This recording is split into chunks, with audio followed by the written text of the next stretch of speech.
So I'm thrilled to be here tonight, and thank you so much for the organizers of this sesquicentennial series featuring Canada's Prime Ministers.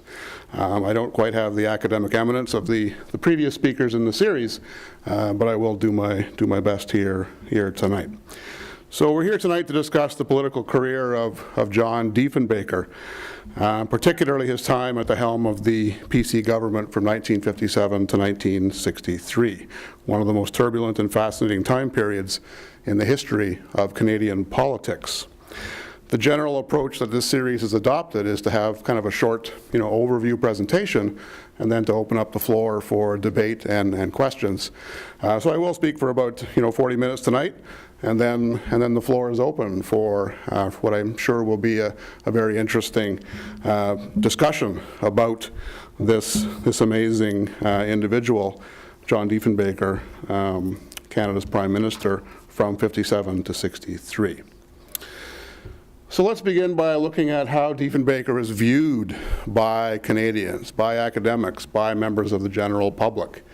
A man of great charisma and very important individual in the history of the Canadian political system here in Canada. We're fortunate enough to have lots of surveys that have been done on Canada's prime ministers. Beginning in the 1990s, J.L. Granatstein, Norman Hilmer kind of started this idea of surveying academics to determine the best prime minister or the ranking of prime ministers in Canadian history. That series has been updated by Stephen Atsey and Hilmer as the years have gone by.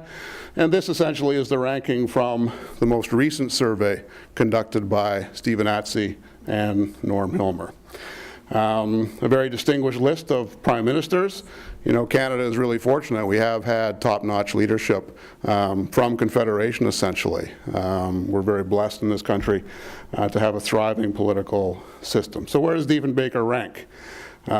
Clearly not in the front tier. According to about 125 academics and history and political science students, Diefenbaker is down the list, ranking 11th, although he is moving up the rankings. The mid-1990s ranking had him actually last behind Alexander Mackenzie and R.B. Bennett. So there is improvement here as time goes along. So this academic ranking of Canada's prime ministers and of John Diefenbaker in particular is also, in my opinion, influenced by the general public's reaction to John Diefenbaker. People have very, very strong feelings, frequently very negative feelings about Prime Minister Diefenbaker, and I think that's traced to one particular source. Here, Peter Newman's Renegade in Power, one of the most important books written on the political system in Canada in the past 60 or 70 years, in my opinion. A bestseller. 30,000 copies were sold within several months of its publication in late 1963.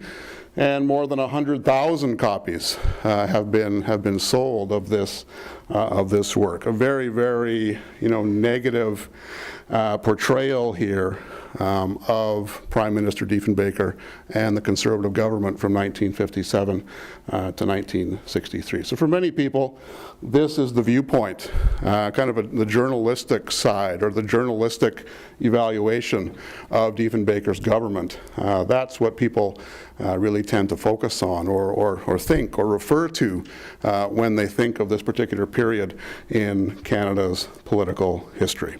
Again, easily Newman's most important book. Nothing else was quite as successful for Newman as was Renegade in Power. He wrote a book on the Pearson government, for instance, but he was never able to match the impact of this particular book. For Canadian readers, Neil Cameron writes, Renegade in Power permanently deflowered their sense of colonial, deferential Canada, and the deflowering could only be done once. So coming down to the present day, this is very much the opinion that a lot of people have, and I really do think these kind of general viewpoints of Diefenbaker also filter over into the academic realm as well. You know, lots of people seem to think Newman is almost this unimpeachable primary source. Indeed, it is a very fascinating book. He clearly had access to many of the key players at the center of the progressive conservative machine at this point in time, but it is a flawed book nonetheless.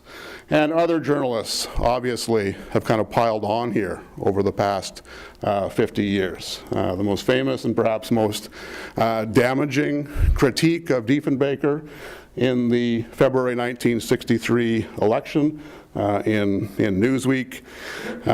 This profile accused Diefenbaker of running Canada like, quote, a tantrum-prone country judge whose India rubber features twist and contort in gargoyle-like grimaces that his enemies consider sufficient grounds for barring Tory rallies to children under 16. So, again, here at the height of the debate with the United States about nuclear weapons, at the height of the election here of 1963, the portrayal is not kind, to say the least. And I really think, you know, this type of very negative opinion, and there are obviously positive portrayals of Diefenbaker in the popular press, but this, I think, typifies a lot of the negative, you know, journalistic material that's been created over the years. A few years ago, Andrew Cohen, writing about the Conservative government's attempt to kind of rehabilitate the memory of John Diefenbaker, you know, it's really not much difference from Peter Newman 50 years previous. You know, a failed prime minister, a blowhard fantasist, boundless ego, and given to anti-Semitism as well, according to Cohen's piece here. So Diefenbaker has not fared well in public and scholarly circles, and the negative appraisals have remained rather static in their content since the fall of the Conservative government in 1963. In my opinion, perhaps a slight revision of this negative, generally negative opinion of Diefenbaker and the Conservative government is in order. We're in the midst of almost a renaissance of Diefenbaker scholarship in the past 6 or 7 years. A very large amount of terrific material is starting to slowly recast the image, the picture, the popular image of Diefenbaker as kind of a bumbling, tantrum-prone, indecisive, flawed leader. He certainly was obviously some of those things at some times, but particularly in the area of foreign policy, a more nuanced picture is coming to the forefront here. So what I'd like to do then tonight will be just to kind of, provide kind of a mini balance sheet, if you'd like. Look at some of the successes, look at some of the failures. Place Diefenbaker in his time period to hopefully come away with a more nuanced picture. Again, it'll be a very, very, very careful case for the defense. I'm certainly not going to elevate Diefenbaker up to the ranks of Laurier and Borden and MacDonald tonight, but perhaps there's more to the story here, that the Newman-esque picture of John Diefenbaker should be changed, should be altered, should be refined a little bit. So let's just talk a little bit about John Diefenbaker's life before he became Prime Minister. Born in 1895 in Neustadt, Ontario. His father was an itinerant school teacher who eventually moved to Western Canada. Diefenbaker enters the University of Saskatchewan in 1912, receives his BA, begins graduate studies, and then enlists in the Canadian Expeditionary Force, goes to England, but is discharged essentially as being medically unfit for frontline duty. He returns to Saskatchewan, gets a law degree, and has a very successful career as a criminal defense lawyer in the 1920s and 1930s. We won't go into that here tonight. He first entered federal politics in Prince Albert as a Conservative in the 1925 election. Eventually moved to become the leader of the the Conservative Party at the provincial level in Saskatchewan in 1935 until 1940, and eventually he gains election to the House of Commons in 1940 as well. He ran for the leadership of the Conservative Party, the Progressive Conservative Party, in 1942 as it became known. Unsuccessfully, losing to John Bracken, continues to run in federal elections throughout the 1940s and early 1950s, and is pretty much the sole PC voice from the prairie provinces. We sometimes, I think of Diefenbaker as having this rock-solid political base from which to operate in the prairie provinces. This was a Liberal CCF stronghold right through most of Diefenbaker's career. So he wasn't kind of jumping on a train that guaranteed easy access to the halls of power. He was in the political wilderness with the Conservative Party and the Progressive Conservative Party until the election of 1957. After losing in the PC leadership in 1956, after winning the PC election, the PC nomination in 1956, Diefenbaker heads the PC effort in the 1957 federal election. Here's the great breakthrough. A surprising breakthrough in many respects. Very few commentators forecast the Conservatives winning the federal election in June 1957, but it was just a case of very strong campaigning on the part of Diefenbaker and his fellow candidates, and also, the Liberal Party government of Louis Saint Laurent was just, running on fumes by this time. Past its due date, Diefenbaker was able to take advantage here of the time. So you do have a minority government. And again, it's not necessarily a really strong platform from which to launch a major revolution in Canadian politics. Still in the prairie provinces, very slim pickings for the Conservative Party at this time. And obviously, Quebec is still a black hole for Conservative politicians at this particular point in time.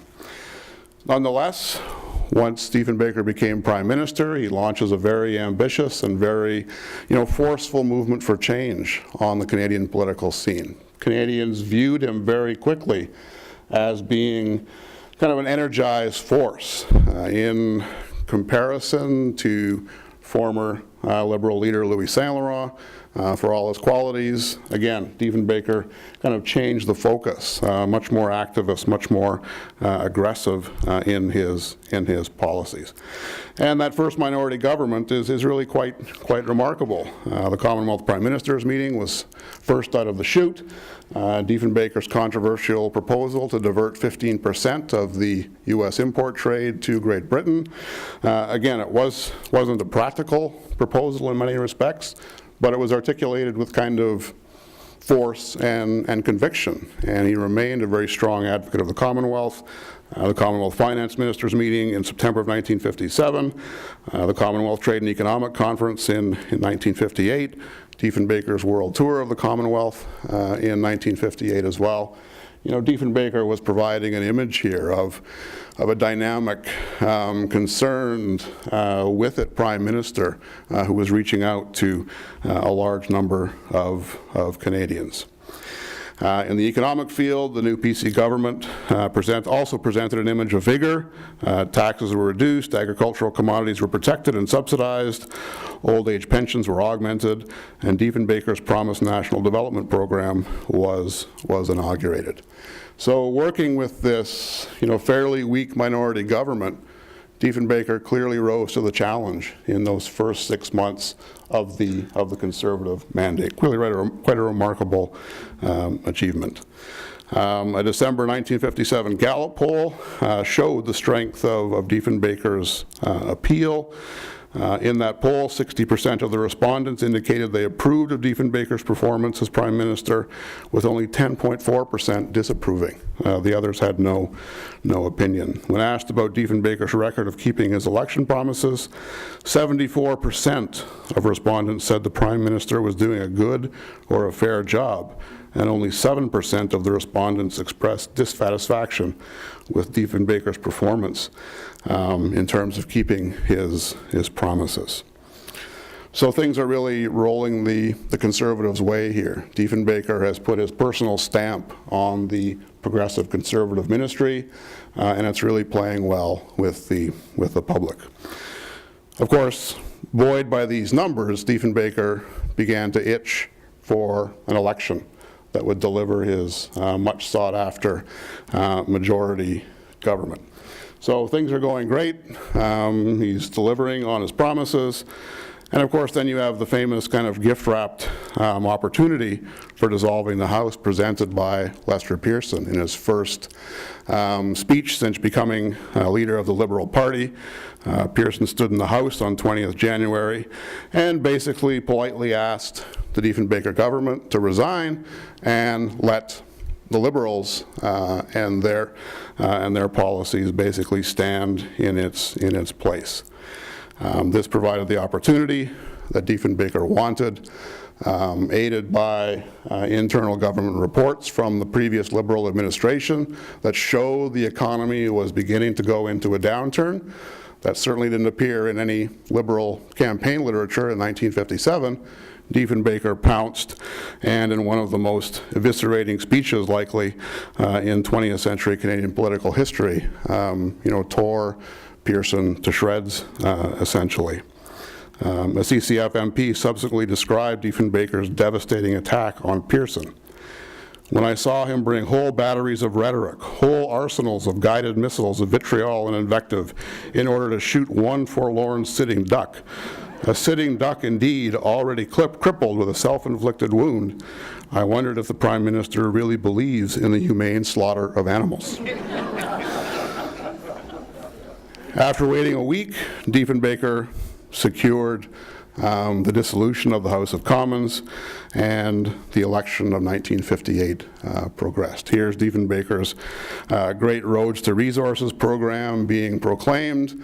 Again, we've likely never seen the like of John Diefenbaker on the campaign stump, crisscrossing Canada. He really clicked with the Liberal government here, and here is this remarkable transformation. The largest majority in Canadian history is secured by John Diefenbaker in the 1958 general election.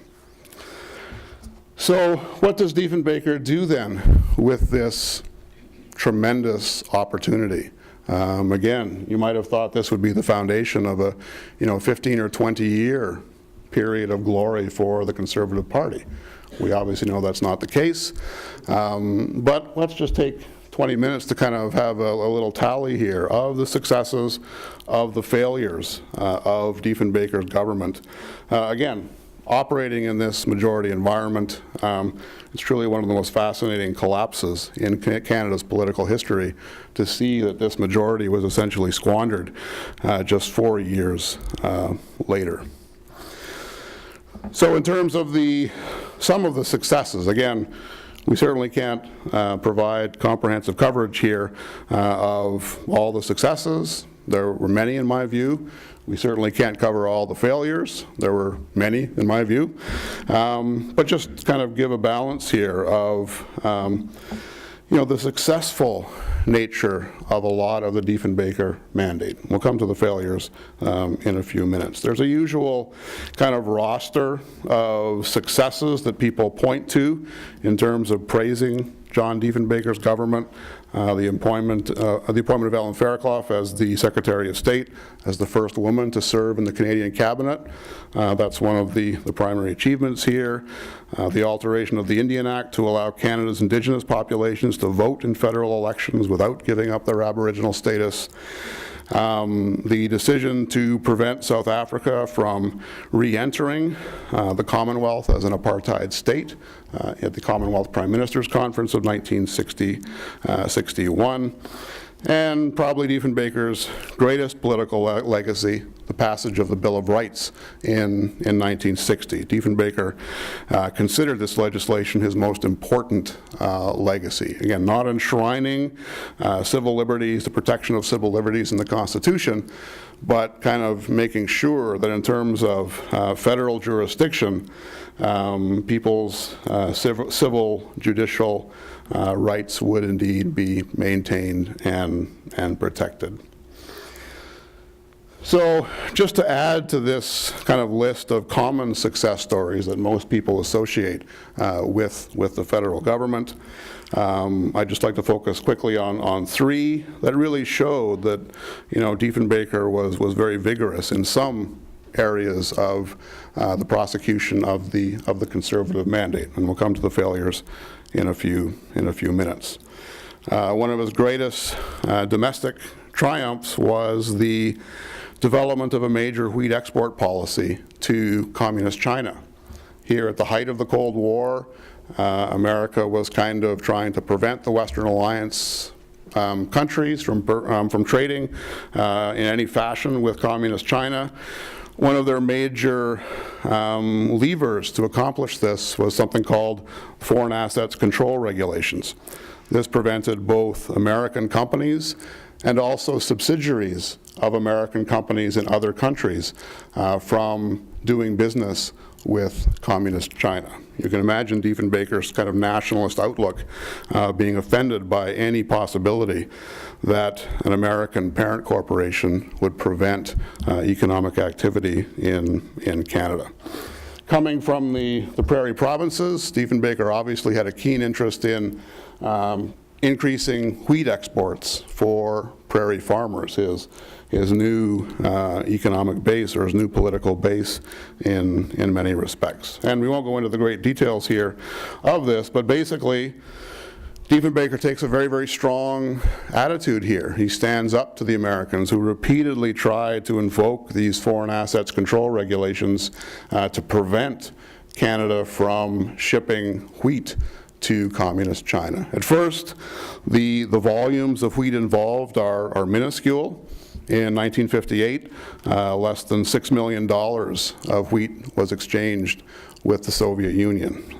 But the size of the deals got larger.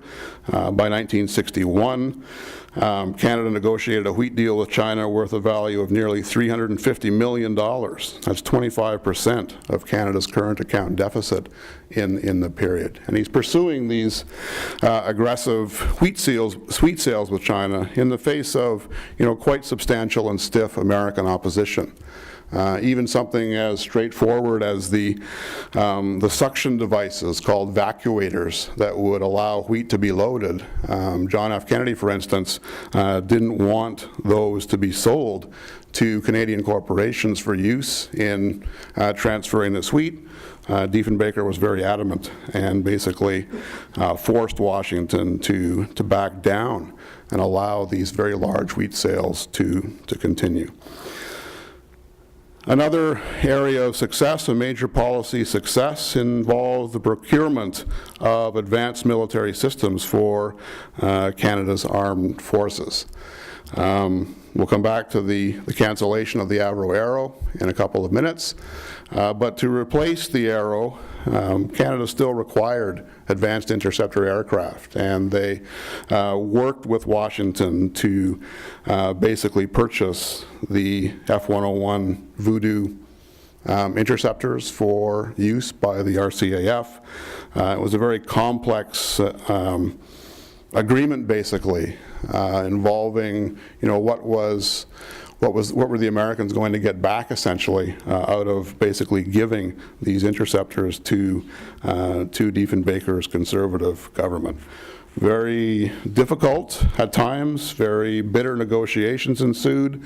You also had the issue of nuclear weapons involved as well. When John F. Kennedy became President of the United States, he insisted that any interceptors going to Canada would have nuclear weapons attached to them. Diefenbaker said no. We'll come back to that in a few minutes. But eventually, Canada does indeed acquire a very sophisticated range of advanced weapons. Again, the problematic issue of nuclear weapons to actually arm those kind of platforms are problematic. But in terms of military procurement, in my opinion, Diefenbaker did an excellent job. We can see the issue of procurement in the newspapers every day for 15 years. Various Canadian governments of various political stripes simply haven't been able to come even close to adopting kind of a procurement strategy with actual results. Well, here in a matter of a couple of years, Diefenbaker actually secures the hardware essentially, and again the issue of nuclear weapons is tied to that as well. So massive wheat deals with communist China in the face of concerted opposition from the United States, arming Canadian forces with the most advanced pieces of hardware, which we'll also come back to in a second.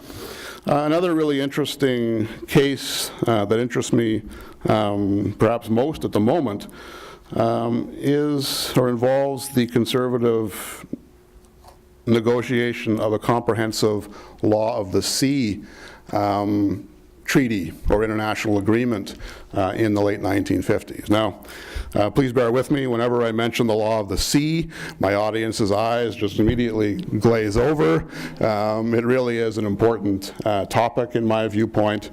Obviously fisheries, strategic interests. The basic position in the late 1950s was that large countries, large Western countries like Great Britain, like the United States, they wanted a territorial sea that was very narrow, basically to give their fishing fleets access to as close as possible to the shores of a coastal state, and obviously for strategic reasons as well. They wanted to be able to move warships as close to the shores as possible.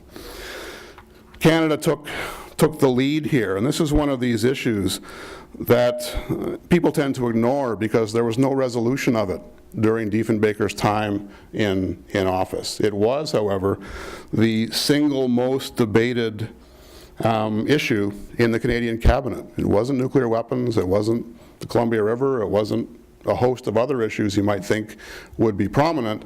Law of the sea was in fact the dominant issue dealt with by the government of the day in John Diefenbaker. So there were two Law of the Sea conferences in 1958 and 1960. Canada played, in my opinion, the major role.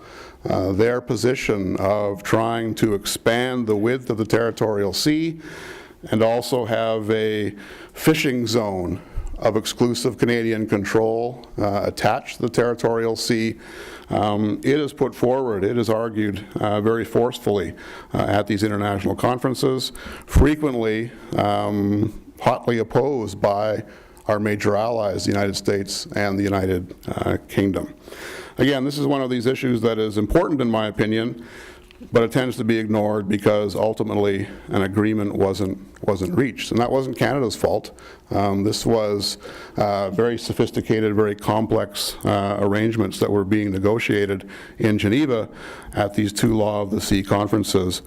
And Canada was pushing the agenda forward here. It wouldn't be until 1982, of course, that a full Law of the Sea agreement would indeed be reached. So when looking at these successes, therefore, it's important to emphasize the successes. It's easy to kind of rely on kind of a personal picture of John Diefenbaker, some of which was patently false, some of which was also very true. But I think when you start to look at the legislative record of the Diefenbaker government in its entirety, a slightly more positive picture does indeed tend to emerge. Of course, we cannot afford to ignore the many failures of the Diefenbaker government. His character habits certainly played a role here in terms of not being able to successfully prosecute many of the initiatives that initially came forward from the Progressive Conservatives, and that must obviously be acknowledged. Donald Fleming, the Minister of Finance, provided a very thorough review of Diefenbaker's personality flaws that were well known to political friends and foes alike. He had a tempestuous, volcanic nature. At times he could be charming, utterly disarming, full of humor and banter, a matchless raconteur. At others he could be peevish, childish, angry, moody. He was instinctively selfish and self-centered, the most egocentric person I have ever met. He lacked magnanimity. By nature he was suspicious. He often chided me for being too trustful of people. But he was a man of religious principles and strict morals. He exemplified in his private life the highest moral standard. So there is the kind of the competing personalities of Diefenbaker again, and I think that's a very accurate picture of Diefenbaker's character, both the good and the bad.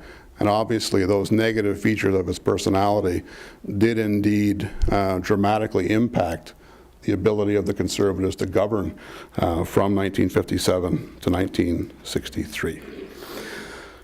Let's look at two major policy issues that, again, we're all familiar with, the economic and the military aspects of the Conservative agenda. Diefenbaker presided over the country during an extended period of malaise that stood in sharp contrast to the great prosperity wave in the 10 years approximately after the end of the Second World War. Here, for the first time since World War II, you see the issue of, there's a long time series here, but here's kind of the Diefenbaker period. You can see a doubling of unemployment under the Conservative government, reaching 10% at one point. Canada simply hadn't seen this level of joblessness since the Great Depression. And again, that needs to be emphasized. You also see the resorting to deficit financing. Diefenbaker's government gained the reputation of basically spending beyond their means, kind of between the election in '57 and the mid-1960s. The Conservatives were running deficits of $300 to $800 million on an annual basis. Again, from our perspective, that sounds like passing the hat and collecting a few coins in relation to what has gone on in terms of deficit financing since. But it's important to note that the idea of running up large deficits, while certainly kind of a popular Keynesian economic philosophy, Canada hadn't seen that before. And there was very strong criticism of Diefenbaker and Donald Fleming that they really didn't know what they were doing, that they were basically just spending willy-nilly, hoping something was going to stick to erase the chronic unemployment that was emerging at this point in time. Donald Fleming also supervised the very difficult refinancing of more than $6 billion in victory bonds, the famous conversion loan that placed a strain on the economy and somewhat undermined Canada's general economic standing. And one of the most damaging public battles waged by Diefenbaker and Donald Fleming was, of course, with James Coyne, the Bank of Canada governor. Here you have the Diefenbaker approach being very Keynesian, spend, trying to prime the pump, trying to get the economy back on the rails. And you have the governor of the Bank of Canada adopting a very, very stringent no-growth monetary policy. Here's one of the few times in the post-World War II period when the two ideas of fiscal and monetary policy clashed so sharply. This triggers a very passionate debate. James Coyne was not shy about traveling all across the country, indeed beyond Canada's borders, to basically criticize the Diefenbaker government for their lax fiscal program. And eventually, after being threatened with being fired, Coyne resigns essentially, and really made the Diefenbaker government look very petty and very kind of lacking in overall skill to manage this Canadian economic situation. Eventually, of course, things go from bad to worse. The currency is devalued and pegged in 1962 at 92.5 cents. Here's Peter Kutch's famous, Diefendollar. Other forms of this also. The funnier one is perhaps the one with Donald Fleming on the front, with issued by James Coyne. James Coyne's name is X'd out with a question mark beside it. It's really quite, clever in many respects. So Diefenbaker's bearing the brunt here of a really terrible downturn in the business cycle. The Conservatives did not approach the economy with kind of the vigor that marked the early months of their minority mandate. Things just seem to drift. The economy goes from bad to worse. Canada's trading situation becomes, quite perilous. But it is interesting. Peter Kutch obviously had a sense of humor. Here's the Diefendollar lampooning Diefenbaker and Donald Fleming for pegging at this low level. Here in 1977, he returns to the issue. Basically now, I guess you'd call it a Trudeau dollar, which is now below the level of Diefenbaker's dollar. And it's quite, amusing, I think, to see Diefenbaker somewhat, I'm not quite sure the word is, puzzled. Why was I getting such criticism for a 92.5 cent dollar when here, 15 years later, it just seems to be par for the course for the Trudeau government. And eventually, of course, the Treasury of Canada requires international assistance. $1 billion loan after the 1962 election. The federal treasury from the United States chips in $200 million, the export-import, another $400 million. Things were really bad under the Conservative regime here. And again, Diefenbaker didn't really seem to possess the answer for these problems. So economics were a major, and obviously in my opinion, economics are always the major issue for voters. The economy was in the tank during much of the Diefenbaker period. And again, they must bear a certain amount of responsibility for that. The other issue, of course, involved the contentious issue of nuclear weapons. Here, one of the most famous speeches in Canadian political history, Diefenbaker's 20th February 1959 announcement to the House that first of all, the Avro-Arrow program will be completely canceled, and furthermore, that the replacement weapons for the Avro-Arrow, that negotiations would basically be launched to equip those weapons with nuclear warheads. So Diefenbaker makes a statement here very early on in his majority mandate that Canada will have the most up-to-date, the most effective defenses, and nuclear weapons will be involved. We obviously know, of course, that's not what happened. We purchased all of these very sophisticated, state-of-the-art American weapon systems, the Bomark missile to replace the Arrow, the Honest John tactical rocket, the F-101 Voodoo, and the CF-104, the F-104 Starfighter for use by NATO's air squadron, by Canada's air squadrons in Europe. All of these weapon systems, of course, are only effective or most effective with nuclear tips. And I won't go into the details here.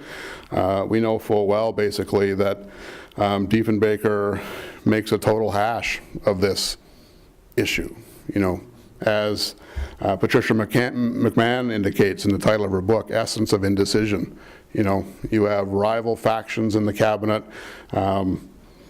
Howard Green trying to broker an international disarmament agreement, horrified by the possibility of Canada acquiring sophisticated nuclear weapons. Douglas Harkness, the defense minister, basically saying Canada needs these nuclear warheads in order to be fully effective. And of course, while President Eisenhower was in office, the nuclear weapons issue, kind of languishes. Eisenhower is trying to give gentle nudges to get Diefenbaker to follow through on his promises.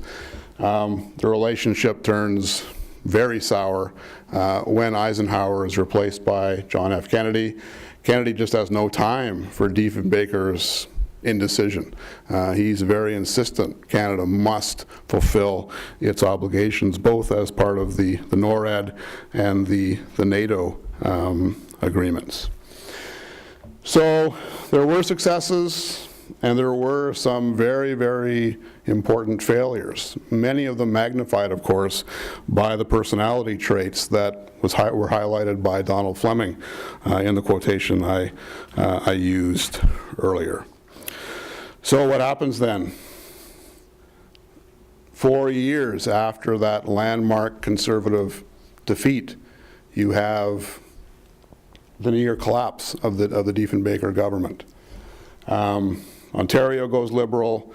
The loss of the Union Nationale political machine in the province of Quebec that worked so well in 1958, that goes out the window. Basically allows the Conservatives, or requires the Conservatives to be kind of kicked back to their normal terrible showing in the province of Quebec for much of the 20th century. Only in the prairie provinces is Diefenbaker basically able to really, keep a hold of his power base. So it's an opportunity squandered, essentially. And now the writing's on the wall in many respects. You have this, lame duck prime minister in certain areas. The economy's not getting any better, as we indicated.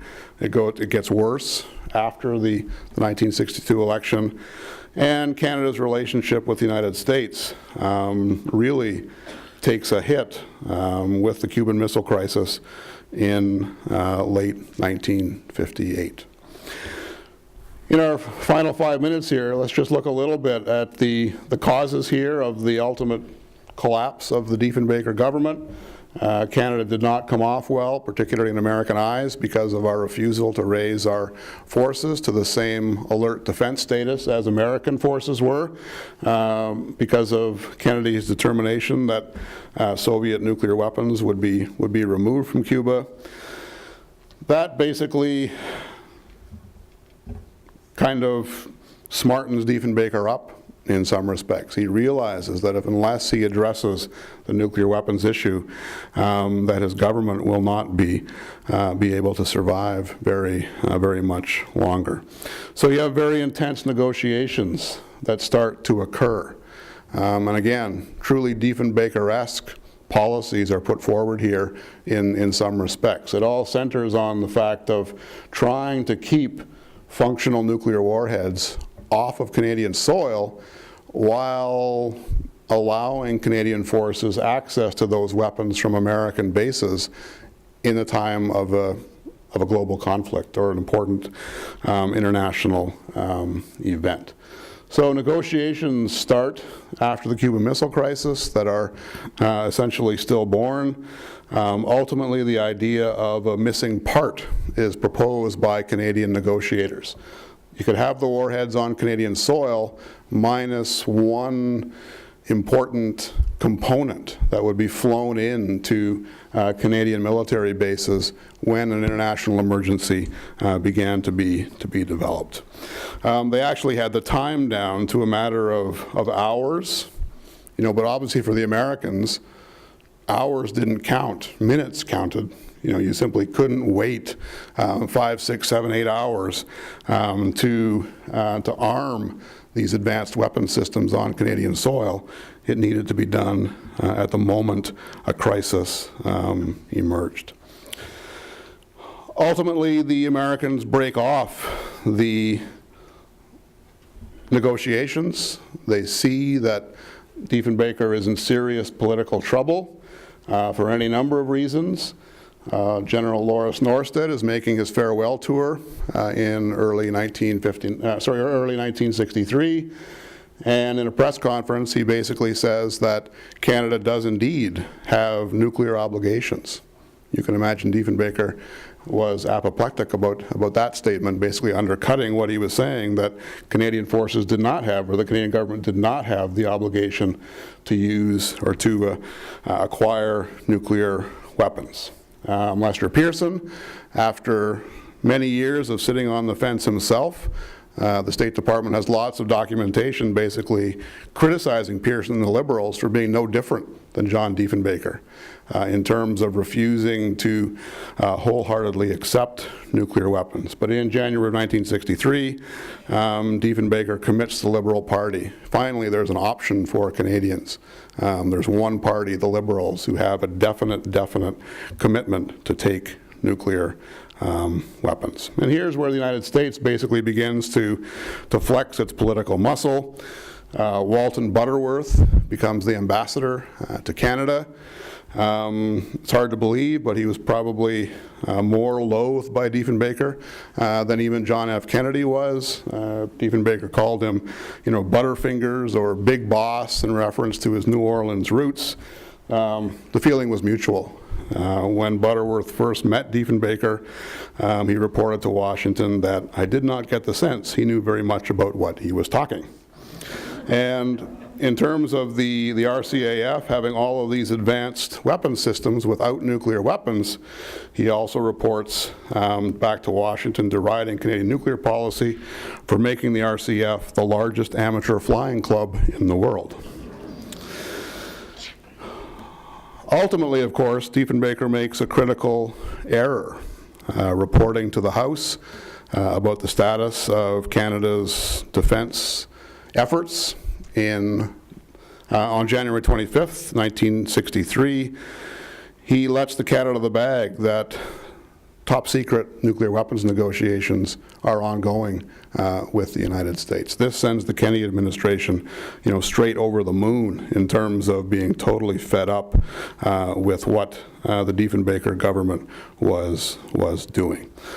Ultimately, of course, that ends in the famous, or in many respects infamous, State Department press release of late January 1963 that basically tells the world that Diefenbaker has no clue what he is doing on the nuclear weapons file. This is kind of the final blow that results in the resignation or the collapse of the Diefenbaker government early in February of 1963. And it really is interesting, again, to see the influence of the United States in this process. We're in a very interesting time period now about foreign interests injecting themselves into the domestic political situations of other countries. Here was certainly one of the low points in Canadian-American relations in the nation's history, when the American government was very, very certain that it was far better to have a Liberal government if Diefenbaker's government could be pushed into oblivion. And of course, that's eventually what happens. To give Diefenbaker credit, however, we have to look back at that 1963 election as one of his shining moments. The Conservatives were going to be relegated to the dustbin of history, essentially. It was a one-man show, essentially. Diefenbaker pulling all of his rhetorical skills together to basically campaign on the nationalist principle that, Canada needed to determine its own destiny free from outside interference. And again, the famous Duncan McPherson cartoon responding to the State Department press release, the Pentagon, Diefenbaker's blasting off, and of course the bird's nest atop the Beaumark missile indicating that it's useless without the nuclear tipped warheads. And the Americans were fully aware that they had played a key role in the collapse of the Diefenbaker government. Again, to Diefenbaker's credit, he was able to keep the Conservative loss to a Liberal minority government. You know, you never would have forecast this in late 1962. It was assumed the Liberals were going to coast to an easy victory in the next election, but Diefenbaker's rhetorical skills basically saved the Conservative Party at this particular point in time. And again, here's Walton Butterworth's gleeful report back to Washington. You know, he had done it. He had set in motion the forces that caused the Diefenbaker government collapse, setting in motion indispensable forces which led to the defeat and destruction of the Diefenbaker government and the ensuing favorable change in the form of a government headed by Pearson. In the process, a somewhat more mature Canada has emerged from the electoral crucible, and a measure of its neuroses has been exercised. So Diefenbaker and the Conservatives now enter an extended period in the political wilderness. Again, this remarkable period from 1957 to 1963, with successes, with failures. But I do think that some of the kind of the older residual viewpoints about the complete calamity that was supposed to have been John Diefenbaker and his time in office, perhaps can be revised a little bit. The final years of Diefenbaker's life and career can be quickly told. After a period as opposition leader in the Commons, Diefenbaker contested the 1967 leadership convention for the PCs, but finished well behind in the balloting that saw Robert Stanfield emerge as the new Tory leader.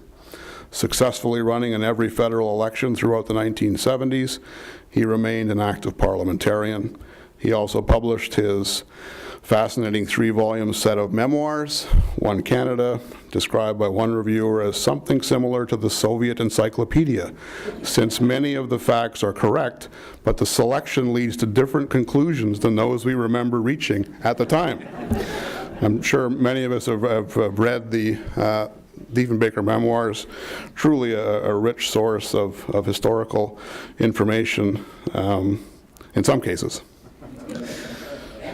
Diefenbaker died on 16th August 1959, and the largest and most expansive state funeral in history was staged to commemorate his life. A funeral train carrying Diefenbaker's body back to Saskatoon to be buried at the John G. Diefenbaker Center, the only prime ministerial archive that follows the model of the U.S. presidential library system.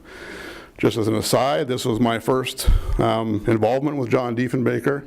I was on the train platform with hundreds of people when Diefenbaker's funeral train stopped in Sudbury. Just a jam-packed crowd that basically met Diefenbaker's casket at that time. So what are we to conclude about this complex figure and the place of his government in Canadian history? As I indicated, I believe that Diefenbaker's policy record will be gradually viewed, and emphasized gradually, in a more positive fashion in the future as historians continue to reevaluate his complex policy record. Yet the outsized personality of Diefenbaker needs to be accounted for as well in a discussion of his legacy.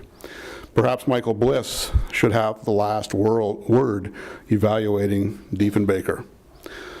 Diefenbaker's role as the prairie populist who tried to revolutionize the Conservative Party begins to loom larger than his personal idiosyncrasies. The difficulties he faced in the form of significant historical dilemmas seem less easy to resolve than liberals and hostile journalists opined at the time. But his contemporaries were also right in seeing some kind of disorder near the center of his personality and his prime ministership. The problems of leadership, authority, power, ego, and a mad time in history overwhelmed the prairie politician with the odd name. Thank you very much for your attention.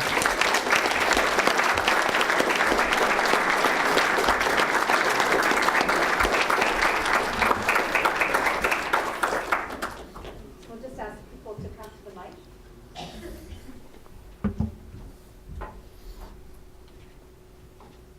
Hello. Two questions. First of all, at the beginning of your presentation, you mentioned how well Diefenbaker ranked among prime ministers, and he's just below Stephen Harper.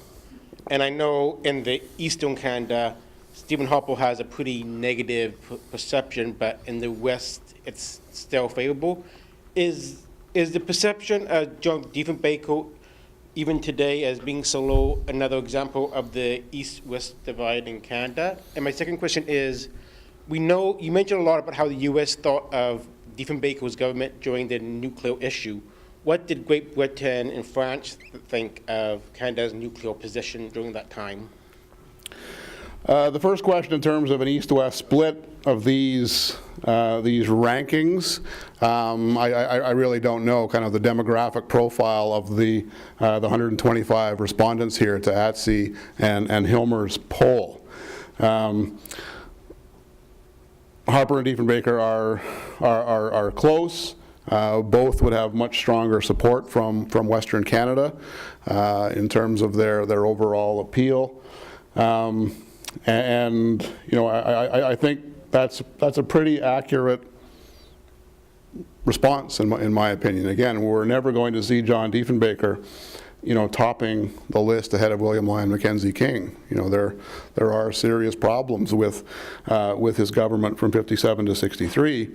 But I would hope to see the numerical scores, if you'd like, you know, kind of rise. Where he ends up relative to other people on the list, you know, that's for other people to determine. In terms of Britain and France, Britain was clearly following kind of the American line. They had acquired nuclear weapons, obviously, along with the United States, so they were in full support of any kind of proposal to have Canada live up to its commitments in nuclear weapons, particularly in NATO. NORAD's a bit of a different story in some respects. And of course, there is the Nassau Conference in 1962 between President Kennedy and Prime Minister Harold Macmillan. Diefenbaker essentially invites himself down to the Bahamas, and he viewed the proposal for a multilateral nuclear force as kind of the way out of his dilemma.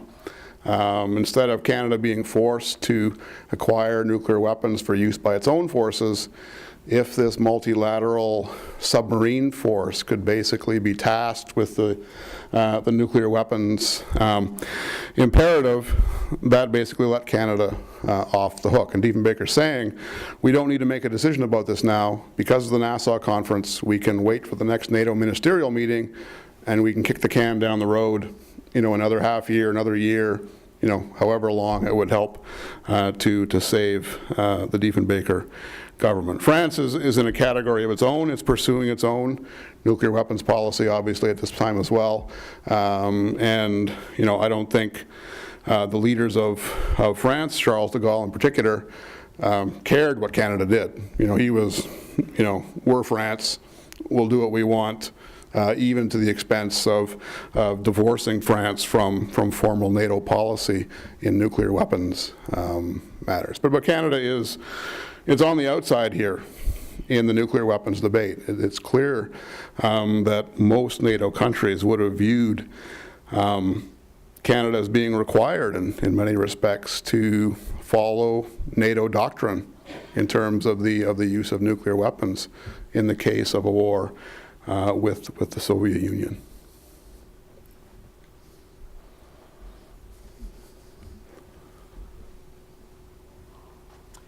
I grew up in Hamilton, and on a Sunday when they were in town, Ellen Fairclough and her husband would come to church and sit about 5 feet away from me. I remember her as being much sharper than her husband, and she stayed awake during the sermons. Was she viewed as a token woman in the cabinet, or did she have some real sort of power? Like, I think she was Postmaster General at one point. Yes, and Minister of Citizenship and Immigration. I definitely don't think we should view Fairclough's appointment as tokenism. Here was a woman who was exceptionally intelligent, had been a part of the Progressive Conservative Party for many years, she justifiably earned her position as Secretary of State in 1957 and performed admirably, particularly at citizenship and immigration. Here's a time when Canada's immigration laws are kind of brought into the 20th century after 80 years of being very regressive. So my personal opinion would be that this certainly wasn't tokenism. Fairclough deserved every accolade she received, and she performed exceptionally well in the Progressive Conservative cabinet. Now, did Diefenbaker hold some very condescending viewpoints about women and female politicians in particular? Yes, he certainly did, but he definitely followed an excellent course of action here, elevating Ellen Fairclough to the cabinet ranks.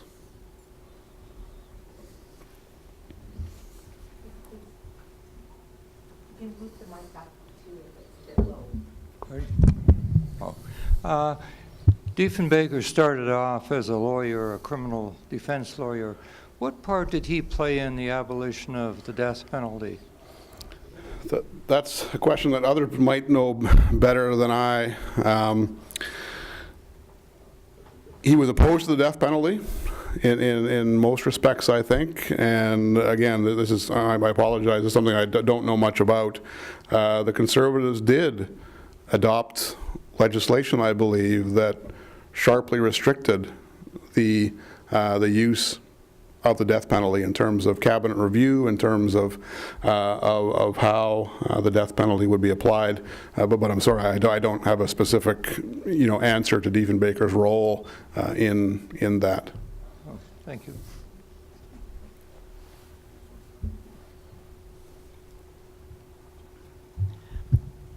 Good evening, and thank you for your talk. It was very, very interesting. I've got two small questions. The first one is on the Bill of Rights.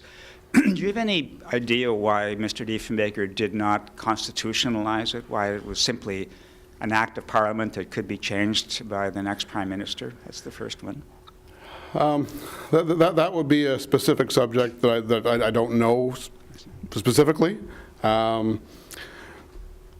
Amending the Constitution is a remarkably difficult procedure. My understanding of the situation would be that Diefenbaker preferred kind of a slower model, or a preliminary model that might result in constitutional change down the road, but that federal legislation at that particular point in time in 1960 was the shall we say easier option. I mean, to begin to negotiate a constitutional settlement, reopening the Constitution, I mean, that likely would have resulted in all kinds of other issues being brought to the forefront. I mean, we know from Prime Minister Trudeau's experience in the 70s and 80s, that wasn't an easy process in itself, despite the fact it was successful. It was a very wrenching debate Canada went through to enshrine the Charter of Rights and Freedoms in the Constitution. So my knowledge would be that it's just the preliminary step that could be achieved, again, with that massive Conservative majority, and it was done in very, very short order. Right. And secondly, you just mentioned the funeral train, and of course Mr. Diefenbaker planned that well in advance and with some detail, as I understand it. But there's also a story, and I don't know if you have done any research on this, but a story that as he was planning this and sort of exulting in the fact that it would be the longest funeral train in history, somebody pointed out that actually Bobby Kennedy went from Los Angeles to Washington by train after he was assassinated, and Diefenbaker was both outraged and crestfallen. So. I mean, it was easily the most expensive state funeral for a prime minister in Canadian history. I think the final tally was $490,000. The next one down, I forget who it was, it might have been Laurier's, was I think $18,000. So the concern of Diefenbaker to cement his legacy in this elaborate funeral with the train going out to burial on the banks of the Saskatchewan River, it was ambitious, to say the least. And you know, it kind of sums up Diefenbaker in many respects. You know, I'm not sure any of us kind of hold it against him, but the very scale and the scope of these plans, and they were plans, very carefully thought out what was going to happen here, certainly indicates kind of a level of self-importance, I think, that we don't see in a lot of Canada's prime ministers at that time, and coming right down to the present as well. It was really interesting. You know, some of you might have even been in Ottawa for the funeral itself. You know, from my experience, you know, standing with my mother, who revered John Diefenbaker, you know, this was a big deal. John Diefenbaker, for many people then and now, was the model of what a prime minister should have been. After all of the difficulty, after all of the policy missteps, after all of the journalistic appraisals of Diefenbaker, large segments of the Canadian population still held Diefenbaker as a great prime minister, and all of the flaws, all of the issues that he dealt with didn't put a dent in the slightest in the faith of a lot of Canadians for what John Diefenbaker had done for the country of Canada. May I join the preceding gentleman into congratulating you? It was just excellent. Just to, as a postscript to when you said that many people, even in 1979 or 1980, had reverence to him, despite what the chattering classes had said. When Diefenbaker enacted his Bill of Rights, he was sincere. And when he said he was fighting for the underdog, he was sincere, and I think the Canadian public saw that. For him, human rights was not a pursuit that you discuss drinking a glass of sherry between Montreal, Toronto, and Ottawa. He was really for the underdog. He named the first Ukrainian minister. He promoted the first gentleman of Amerindian descent to the Senate. I think someone originally from China. As much as he was reticent towards communities, he was truly in favor of helping the non-Bay Street, James Street, Wellington Street type of person. And I think that emerged.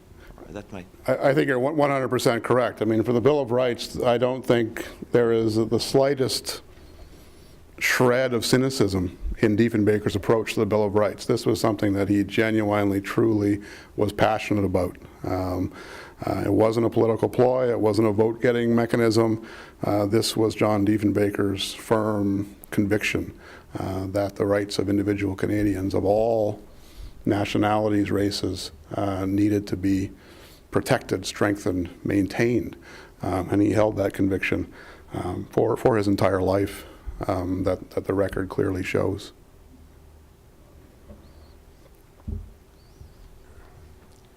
Yes, I share the chief's anti-Americanism hugely, even more than he does. I'm looking around the room, and my favorite subject about Diefenbaker is the Avro Arrow, and I think that subject still resonates hugely today. You can see a cone of it in the Aeronautical Museum here, and in Hamilton when I was there, I viewed the made in Canada by Canadians Iroquois engine.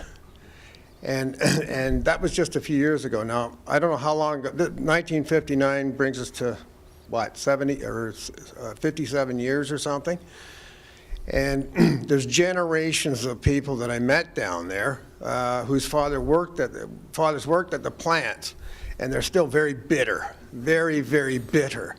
So, and I just would like to ask the question, there's been, I guess, replicas that they dumped in Lake Ontario, and I think they're trying to bring up 1 or 2 up now. Can you give me the status of that? In terms of current status, I mean, the Avro Arrow is a subject of fascination for a vast section of Canadians, again, many decades on. One of the most interesting cases involving military procurement, this very sophisticated, very advanced interceptor designed or started to be designed under the Saint Laurent government. The documents very clearly show that the decision to cancel the Avro Arrow for cost reasons, those decisions were absolutely correct. You know, this was a prohibitively expensive piece of equipment that was not going to be able to be sold to any other allied nation or Western Alliance nation. It simply would have been a remarkable drain on the Treasury. So the cancellation in terms of pure economic terms, I think you can make a perfect justification for that decision. There are fallouts from that decision, you know. Was it the next day, 10,000 AV-Row workers are out of a job in Malton. There were definite negative results that flowed from the decision to cancel the Arrow. And it's obviously assumed one of those, you know, positions in Canadian history that's tied to Diefenbaker. We talked about kind of the negative viewpoint. You know, Diefenbaker is viewed by large sections or many Canadians as, you know, selling Canada down the river, essentially, shutting down the national dream. There are elements of truth to that in some respects in terms of losing a lot of the kind of engineering and technical know-how that went into AV-Row operations. But it was, in my opinion, a system that could not be afforded. And also, as I mentioned, I mean, there were consistent efforts by the Diefenbaker government not to simply let that matter ride. Very intense negotiations occurred in the aftermath of the cancellation of the Arrow to make sure that Canada got its fair share of the defense procurement market in North America. So an agreement is signed in 1959 that basically promises that 1/3 of defense contracts that involve continental defense, they would be filled by Canadian orders, essentially. So it wasn't a question of AV-Row kind of disappears from the scene, the Arrow is canceled, and Canada is left destitute. There are programs put in place. Canada does very quickly secure agreement with the United States to make sure that technical, trained, skilled workers in Canada have an opportunity to be involved in defense procurement initiatives. So, I mean, it's kind of an unanswerable question in some respects. You know, you can make the case that the cancellation of the Arrow was justified for economic reasons. You could make a case that the Arrow should have been continued for kind of economic nationalist reasons in many respects. It's something that has in most respects done a great deal of damage to Diefenbaker's legacy. You know, more people, I think, would criticize Diefenbaker for canceling the Arrow than would praise Diefenbaker for canceling the Arrow. And that's come right down to the present day. I mean, the fascination. There are books released every year on the Arrow question, you know, television miniseries. It's one of the kind of visual signposts of Canada's history since 1945. That's something that people, it's something people have an opinion on. And it either is given to the credit of Diefenbaker, or more often, it's laid at Diefenbaker's door as a calamitous decision that, you know, greatly impacted Canada's economy in a negative fashion.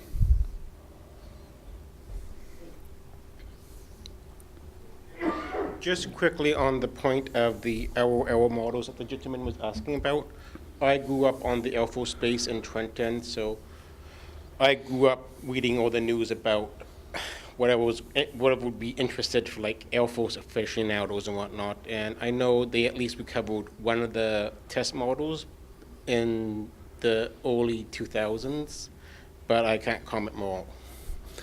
Yes, and I don't know, as the question came, you know, they're searching the bottom of Lake Ontario, you know, right now, I think, looking for some of these planes. Will they find them? I just don't know.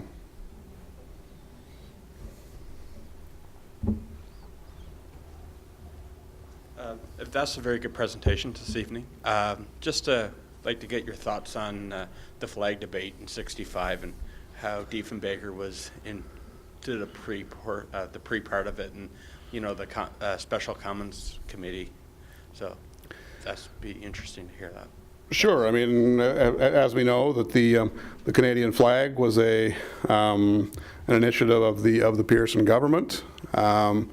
It was not viewed positively by people like John Diefenbaker. He strongly opposed the idea of a kind of a, shall we say, a new flag that, what did it represent? You know, for Diefenbaker, you have this tradition in Canada of the very strong British tie, the very strong historical connection with the founding of the country, and you know, Diefenbaker viewed any effort to kind of develop this generic national symbol as essentially, I think, a betrayal of Canada's, you know, past, you know, and that's and Diefenbaker wasn't alone, you know, in that viewpoint.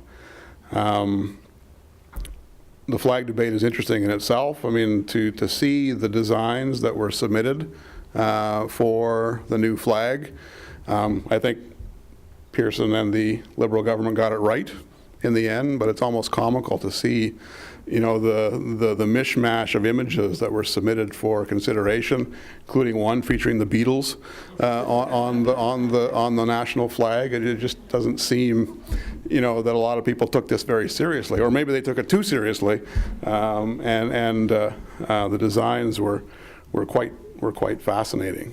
But I think Diefenbaker, again, he was on the losing side of that debate. By the time of his ouster as the Conservative leader in 1967, you know, he was in another time, yesterday's man, if you'd like. The government, the Conservative Party, did need to move on from Diefenbaker, who was, you know, a creature of the first half of the 20th century, not, shall we say, a more forward-looking leader of a national party, tasked with addressing the challenges of the second half of the 20th century. We have this complex known as the Diefenbaker, not too far away. I'm wondering, was that considered absolutely necessary at the time, or was there some controversy about building that? I don't think there was much controversy about it. I mean, every single Western government had similar plans in operation in the event of a nuclear cataclysm. The government was viewed as being necessary to carry on. You know, whatever the damage, whatever the remarkable loss of life, obviously, that would occur, government planners said there has to be a core, you know, protection for a government of a given country.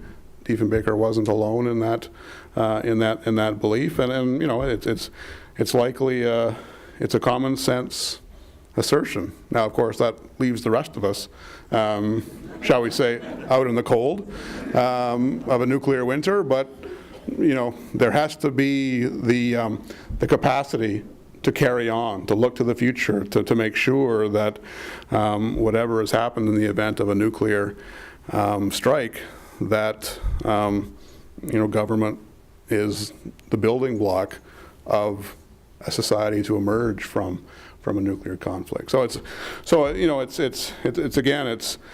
it's almost viewed the Diefenbaker as a negative term, showing Diefenbaker's, vanity and out of touch characteristics.